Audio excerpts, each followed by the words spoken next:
নমস্কার বন্ধুরা, আর একটা নতুন পর্বে তোমাদের সবাইকে জানাই স্বাগত। আজকে ফেলে দেওয়া প্লাস্টিক দিয়েই কিন্তু তোমাদেরকে এই সুন্দর জিনিসটা বানিয়ে দেখাবো, একটা টাকাও খরচা না করে। কারণ আমরা বাজার থেকে যদি কিনে নিয়ে আসি তাহলে কিন্তু আমাদের টাকা দিয়ে কিনে নিয়ে আসতে হবে, সেটা হয়তো দীর্ঘদিন হবেও না।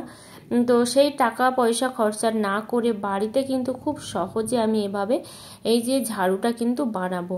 তার জন্য একটা প্লাস্টিক নিয়েছি, জামা কাপড়ের যে প্লাস্টিকগুলো হয় সেই প্লাস্টিকগুলো নিয়েছি। আমি শেপটা দেখে নিলাম কোন কোন শেপে কাটলে ঠিকঠাক করে হবে।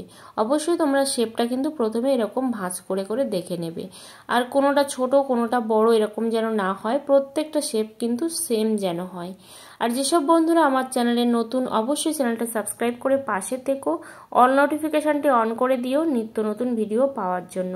আর যারা অলরেডি চ্যানেলটা সাবস্ক্রাইব করে দিয়েছে সবাইকে অসংখ্য ধন্যবাদ জানাই। তো দেখো এই জায়গাটা আমি একটু কেটে বাদ দিয়ে দিচ্ছি, কারণ এই জায়গাটা অনেকটা বড় অন্যান্য প্লাস্টিকগুলোর তুলনায়। তো এভাবে দেখো এবারও কিন্তু আমি সুন্দর করে শেপ করে নেব। এভাবে ছোট ছোট কুচি কুচি বা ঝুড়ি ঝুড়ি দিয়ে কিন্তু কাটবো, একদম মাথা পর্যন্ত যাব না, তাহলে কিন্তু কেটে যাবে। তো দেখো এভাবে কিন্তু আমার টোটালি কাটা হয়ে গেছে। তো অবশ্যই সাবধানতা অবলম্বন করেই কাটবে, যেন কোনো রকমভাবে কেটে বেরিয়ে না যায়, ঠিক আছে? সেই দিকটা কিন্তু তোমরা খেয়াল রাখবে। আমার টোটালি কাটা হয়ে গেছে। এবার যে কাজটা করব, যেহেতু ওটা ভাঁজ করা ছিল, মাঝখানে কিন্তু একটা জোড়া পার্ট আছে, তো সেই পার্টটা আমরা কিন্তু ছাড়িয়ে নেব। অবশ্যই কেটে এরকমভাবে কিন্তু কেটে আমি ছাড়িয়ে নিচ্ছি, দেখো ওই জোড়া পার্টটা।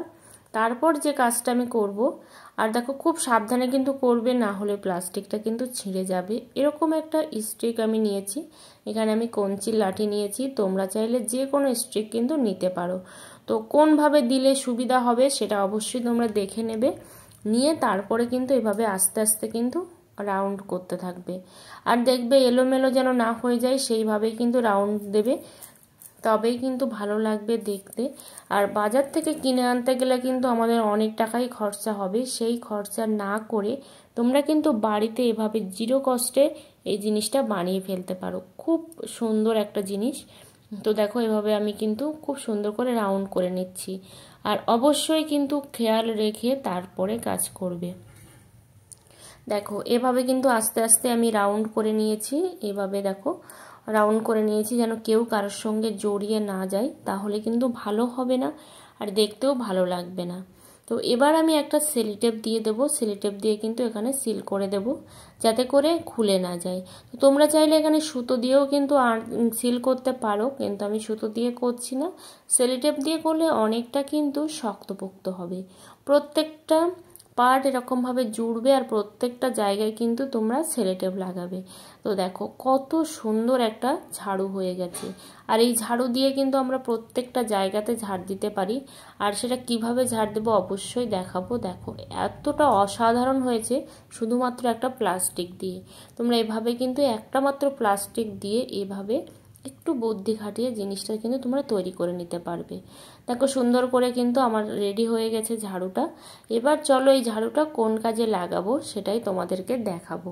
তো চলো দেখো এইসব টিভি বা যেসব কর্নারগুলো থাকে ওয়ালের, যেসব জায়গায় আমাদের হাত যায় না, বা খুব সূক্ষ্ম সূক্ষ্ম জায়গা যেগুলো হাত দিয়ে খুব সহজে মোছা যায় না, প্রত্যেকটা জায়গা কিন্তু তোমরা ডিপ ক্লিন করতে পারবে। আমি স্ট্রিকটা বড় রেখেছি, তার কারণ হচ্ছে অনেক সময় অনেকটা লম্বা জায়গাতেও কিন্তু আমাদের ঝাড়পোছ করতে হয়। সেই সব জায়গাগুলো যাতে খুব সুন্দরভাবে আমরা ঝাড়পোছ করতে পারি, তার জন্যই কিন্তু এটা রেখেছি। আশা করি